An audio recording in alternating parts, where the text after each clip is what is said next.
everyone, it's Natalie here. I had a request earlier from Pat, otherwise known as Owlthina, who is presently my star YouTuber because she's my only YouTuber at this point. So Pat, hi there. It's a pleasure to know you. Pat requested a view of my meditation altar as a Buddhist. So I thought I would just do that really quick. Normally, right in that spot here, there would be my handy dandy cushion and the mat that I put under it.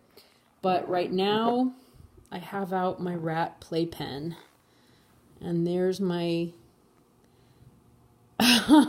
my star rat Sven and his little brother Einar down there, wanting my attention and cuddles. Hi, baby. So obviously, yeah, I move my stuff around if I need to for the boys. And there's my other little boy, Noah. He's not so little. He weighs 90 pounds. Anyhow, oh, Spency, you're going to have to hang on, buddy. So this is a weird mix right now of a Zen Buddhist altar and a Tibetan Buddhist altar. So I do have right here, I mean, obviously, like, have a Buddha statue. It is not my usual one. I've left my usual Buddhist statue, which is a little bit more formal, in the tiny house. This one, I mean, really, if you're really wanting to, any statue will work. If you're really sincere and you really want to practice, I think even in places in Korea, they just put up a mirror, really, because the idea is that the Buddha already resides within you. And you really don't even need to be a Buddhist in order to practice Buddhism. You can just practice really hard at whatever you practice at. And, being a Buddha is possible for every living being. And this is a very hardcore thing for Vajrayana practitioners.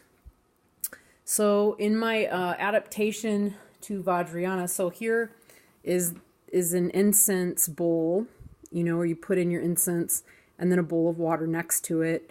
Again, Korean Buddhist here, that's how we would do it.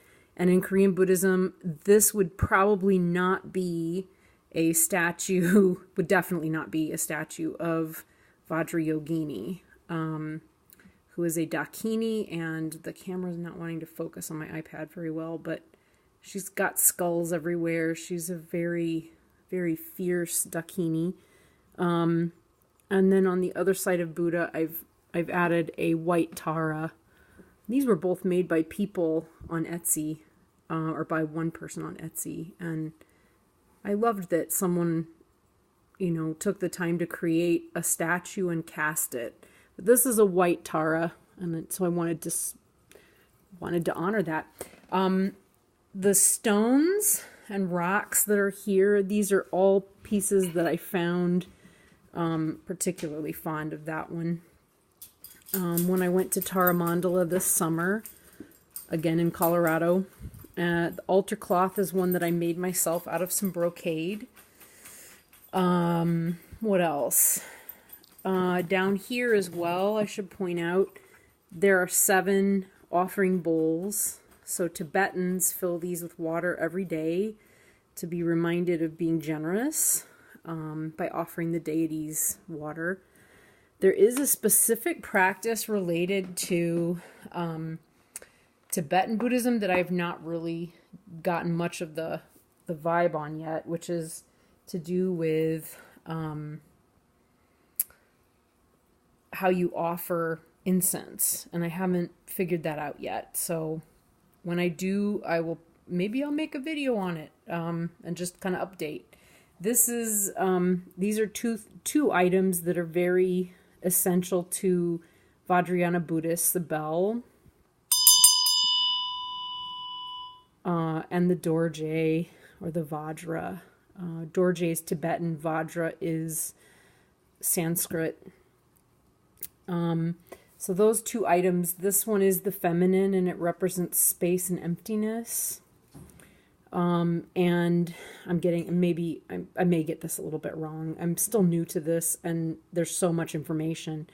But anyway, the Vajra represents, the immediacy of your enlightenment. It's immediate, it's there, it's possible, and it's the masculine. So it goes on the right. Inside the box, I have a blessed kata, which is like the white scarf that you give to the teacher, and then the teacher blesses it and gives it back to you. But really, when I'm practicing and doing like an intensive practice, like one of the mandala practices, these are the books that I have. This box gets used as like the surface where I put my bell and my dorje and my little damaru. So here's my little baby damaru. This is a small one. And then, my book, because your book is never supposed to touch the ground. And really, I should have these encased in something like, make a brocade case for those as well. And I just haven't gotten to it yet. Because I made my, somebody's grumpy over there. It's time for his evening walk. He's reminding me. Anyhow, I made the case, or I made the altar cloth, and I made that altar cloth, and now I really just need to make my case for my books. But sometime I'll maybe do another one on all my little Dharma instruments, because obviously I have a lot of them. My two little singing bowls here. This is a terrible video. Terrible video. Maybe I should do another one in daylight.